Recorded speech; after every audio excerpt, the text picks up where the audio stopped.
වචන නැති මේ පොත සහ මගේ අතේ තියෙන මේ බ්‍රේස්ලට් එක ඔබේ ජීවිතයේ රහස ගැන කියන්නයි යන්නේ. ඔබ අවධානය යොමු කරනවද?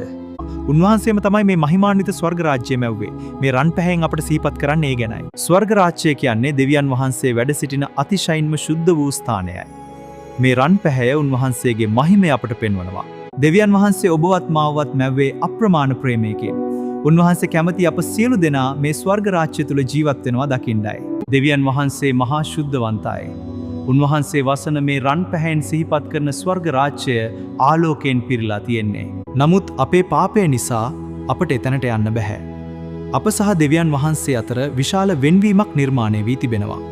දෙවියන් වහන්සේ කැමති අප සියලු දෙනා මේ මහිමාන්විත ස්වර්ග රාජ්‍යයේ සිටිනවා දකින්නයි. ඔබ එතනට යන්න සූදානම්ද? දෙවියන් වහන්සේ ස්වකීය ඒකජාතක පුත්‍රයාණන් කෙරෙහි ඇදහිලිවන්ත වන සෑම දෙනාම විනාශ නොවී සදාකාල ජීවනය ලබන පිණිස උන්වහන්සේව දෙන තරමට ලෝකයට ප්‍රේම කළසේක.